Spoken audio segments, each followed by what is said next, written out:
How's it going, Wolfgang? One of the most anticipated things about Avengers 4 is the storyline that's going to happen with Bruce Banner and the Hulk. I think it was a huge surprise and shock to everybody that we really didn't see the Hulk much in Avengers Infinity War. Where's your gun? Dude, you're embarrassing me in front of the wizards. Especially because in the trailers that came out for Avengers Infinity War, we saw the Hulk running in Wakanda. I think the majority of us thought that once the battle in Wakanda started and Bruce Banner was in the Hulk Buster, once it got taken over, the Hulk would bust out and come to save the day. But according to the directors, the Russo brothers, that is exactly why the Hulk did not come out. Again, as I've said in a lot of my recent videos, there is a lot of commentary on the digital release of Avengers Infinity War. And there's a lot of new information that we're learning that we're getting directly from the source. This isn't theory or guessing, this is directly from directors, writers, producers. Are you yawning in the middle of this while I'm breaking it down? Huh? Did you hear what I said? And as far as the Hulk and Bruce Banner are concerned, as far as their characters are concerned, there seems to be a certain direction that they're moving towards, and that seems to be like it's Professor Hulk. If you haven't had a chance to get your hands on your own copy of Avengers Infinity War and watch this commentary for yourself, I am doing a giveaway. If you would like to enter my giveaway for your chance to win a copy of Avengers Infinity War on Blu-ray, all you have to do to enter is subscribe to my channel, like this video, and comment below with your favorite superhero. Marvel Studios has been developing the story arc for the Hulk and Bruce Banner for quite some time now. And they pretty much decided early on that the Hulk can't have his own solo movie. And basically what they promised Mark Ruffalo is that the Hulk would get his time to shine over the course of a few different movies. For example, Thor Ragnarok was pretty much a Thor and Hulk movie. And it was a good mix of both Banner and the Hulk. So in Thor Ragnarok, we saw this different dynamic with Banner and the Hulk, which was really that they had no dynamic. The Hulk had pretty much taken over the body that him and Banner share for 2 years. And finally, Banner comes back, and then Banner makes it a point that he doesn't ever want to turn back into the Hulk because he might not ever turn back to Banner if he does.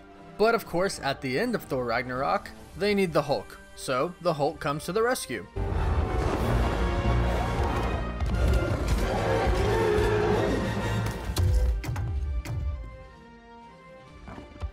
And then everybody gets on the ship and Asgard gets destroyed, the movie ends, and we still see the Hulk standing there with everybody. It's not Banner, it's the Hulk. And then that's where Avengers Infinity War picks up. In the opening scene, Loki calls upon the Hulk shows up, throws a few good punches in there on Thanos, but it's Thanos, it really does nothing. And then Thanos proceeds to kick the Hulk's butt.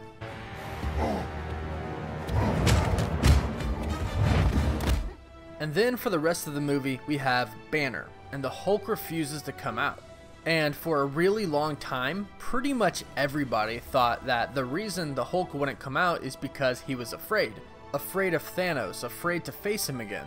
But as it turns out, that's not the case. This is just further development of their story arc. In the Avengers Infinity War commentary from the Russo brothers, they explained that the Hulk isn't afraid, he's just kind of tired of Banner. This is what the Russo brothers had to say about going forward with Bruce Banner and the Hulk. This was an interesting journey we went on with Banner, trying to decide how we move him forward in the Marvel Universe. What makes him unique as a character is that there is a host body that is being fought over by two distinct personalities who hate each other. And both want control of the host body. So we thought an interesting direction to take him in is, what if Banner, who typically uses the Hulk to solve crisis situations, what if the Hulk were no longer interested in solving these problems for Banner? So that the relationship is becoming increasingly dysfunctional. That's what's going on here. People have speculated whether there was some fear on the Hulk's part about having to face Thanos again. But I think ultimately, what it is that he's tired of playing hero to Bruce Banner. So the Hulk's not afraid of Thanos, he's just mad at Banner. Which, it's the Hulk, he's always mad.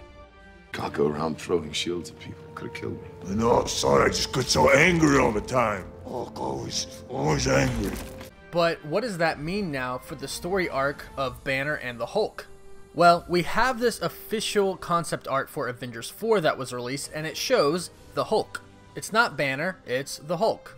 Or maybe it's both. He's wearing a uniform, and that's not like the Hulk at all.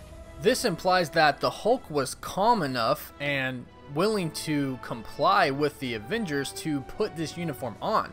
This is an entirely different Hulk that we're used to seeing. So what is going on here? The most likely explanation and what everybody really believes we see here is that we now have Professor Hulk. In the comics, Professor Hulk is a merger of 3 different people: Banner, the Grey Hulk, and Savage Hulk. Now, it's worth noting that Professor Hulk was originally called the Merged Hulk and eventually turned into Professor Hulk, but they're pretty much the same. The only difference is that Professor Hulk had a ponytail in the comics, which I really hope they don't do in the movie, and it seems like they're not going to. So, Professor Hulk, rather than being a merger of 3 different personalities, was really its own separate 4th personality. And this 4th personality represented Banner's ideal self. The Professor Hulk is actually the larger of the Hulks. He's larger than Savage Hulk and Grey Hulk, but he has the face of Banner. While Professor Hulk is capable of being a lot stronger than these other Hulks, he is a lot more calm, and he's also a lot more intelligent than the normal version of the Hulk. Because again, this represents Banner's ideal self. It's Banner's mind with the Hulk's body. This lines up perfectly with the MCU right now, because in Thor Ragnarok, Banner was afraid to turn back into the Hulk because he thought he'd never turn back into Banner because the Hulk would be in control. But in Avengers Infinity War, he needed the Hulk, but the Hulk refused to come out. So really, this is an ideal Hulk for Banner in the MCU right now because he would still have control, but he would also have the Hulk essentially. You guys are screwed now! There is a catch with Professor Hulk though. You just heard me mention that Professor Hulk is capable of being one of the stronger Hulks. And it's true, he is capable of being one of the stronger Hulks. In a calm state, he can lift in excess of 100 tons. But, and here's the catch, he has a limitation put on him by Banner himself. Banner subconsciously installs a type of safeguard in Professor Hulk. And what this safeguard does is that when the Professor Hulk's anger reaches a certain level, he will transform back into Bruce Banner. What are you, crazy? Yes! This definitely sounds like something that Bruce Banner in the MCU would want. Because right now, he's so afraid that if he does turn back into the Hulk, he'll never turn back into Bruce Banner. So this safeguard makes a lot of sense in the MCU right now because Bruce Banner wouldn't have to worry about becoming Bruce Banner again when he turns into the Hulk. And then, of course, he could use the power of the Hulk. So it does really seem like Professor Hulk is being set up in Avengers 4. You alright? Sun's going down. Sun's going down. That's it. Breathe. So right now at the end of Avengers Infinity War, half of the beings in existence got wiped out by Thanos' snap. So of course all the Avengers and heroes that are left remaining after the snap are going to be completely devastated. Not only devastated that the other heroes and Avengers have died, but that half of the universe died as well. And they couldn't stop it from happening. So moving forward, figuring out some way to possibly undo the snap, Banner and the Hulk are going to have a serious conversation between the two of them. And as we saw in Thor Ragnarok, the Hulk is already becoming more intelligent on his own. He's having full-on conversations with people and he's comprehending them. Mark Ruffalo himself in an interview said that the line between Bruce Banner and the Hulk is becoming very blurry. So the merger between the two of them has really already started.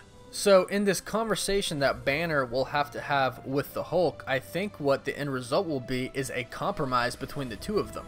Clearly, with the snap happening, they're going to need Banner's intelligence to somehow undo the snap or go back in time. But when that time comes, they're going to need the Hulk to be able to fight.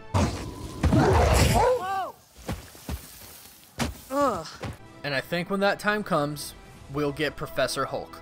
To me, this makes sense, and it fits the story perfectly. And they did say that the Hulk and Bruce Banner were going to get a big story arc in Avengers 4. So it seems pretty apparent to me that we're going to get Professor Hulk in Avengers 4. What do you all think? Do you agree? Do you disagree? Do you have theories of your own, or is there another Hulk that you'd like to see? I mean, we'd all love to see Worldbreaker Hulk, but I don't think we're going to in this movie. But hit me with your thoughts in the comments below. And again, don't forget about the giveaway. All you have to do to enter is subscribe to my channel, like this video, and comment below with your favorite superhero. Thank you so much for watching. Woof woof.